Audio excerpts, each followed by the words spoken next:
Mendengar kata virus, kebanyakan dari kita pasti memikirkan hal negatif.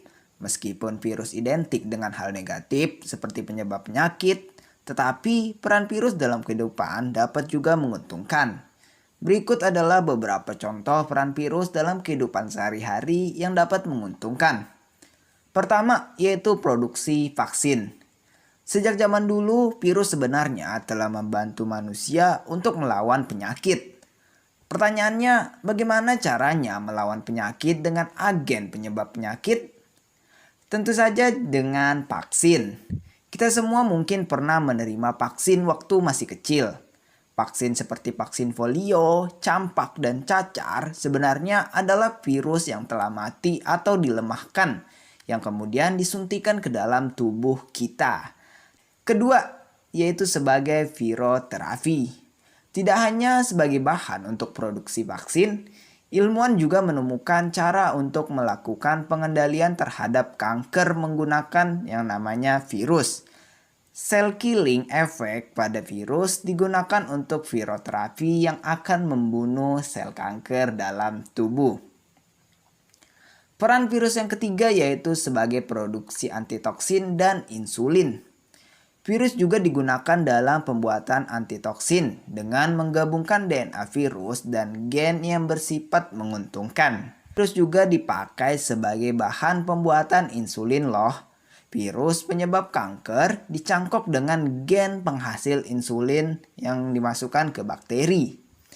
Peran yang keempat yaitu sebagai peranan dalam bidang lain. Di bidang pertanian, virus juga memiliki manfaat tersendiri. Salah satunya adalah sebagai pengendali hama serangga. Salah satu kelompok virus, misalnya bakulovirus, memiliki kemampuan untuk menginfeksi serangga hama dan arthropoda hama lainnya. Selain di bidang pertanian tadi, pada bidang ilmu pengetahuan, virus telah lama dikaji, khususnya pada studi molekuler dan seluler. Ilmuwan juga menggunakan virus untuk meneliti genetik seperti replikasi DNA, transkripsi, formasi RNA, formasi protein, dan lain-lain. Virus juga dapat merugikan kehidupan, baik bagi manusia, hewan, maupun tumbuhan. Pertama, menimbulkan penyakit terhadap manusia.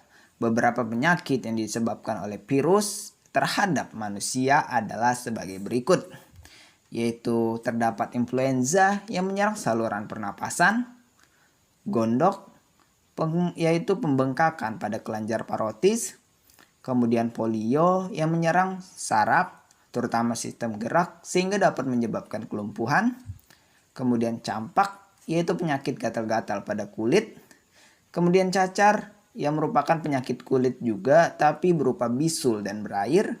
Kemudian ada rabies yang menyerang otak dan sumsum tulang belakang. Kemudian ada Ebola yaitu menyebabkan pendarahan pada usus besar, paru-paru, hati, kerusakan ginjal dan penurunan trombosit secara drastis. Selanjutnya akan diberikan contoh tentang virus bagi hewan yang dapat merugikan. Berikut ini contoh peran virus dalam kehidupan sehari-hari yang dapat menimbulkan penyakit pada hewan. Terdapat penyakit tetelo atau Newcastle disease, yaitu penyakit ini dapat menyerang sistem saraf pada hewan ternak seperti pada itik dan ayam. Kemudian ada foot and mouth disease, yaitu penyakit pada kuku dan mulut pada hewan ternak seperti dapat ditemui pada kerbau, domba, sapi, dan kuda. Kemudian ada penyakit rabies, yaitu penyakit rabies pada anjing, kucing, dan monyet. Yang ini juga dapat menjangkit pada manusia jika mengalami infeksi. Ketiga, peranan virus yang menimbulkan penyakit pada tumbuhan, yaitu terdapat penyakit tungro, di mana virus yang menyerang padi sehingga menjadi kerdil. Itu misalnya ya untuk penyakit tungro ini. Kemudian ada penyakit mosaik yang menyebabkan bercak atau bintik kuning pada daun tembakau. Penyakit ini disebabkan oleh virus tobacco mosaic virus. Kemudian terdapat citrus vine worm degeneration, yaitu menyerang pembuluh phloem pada tanaman jeruk.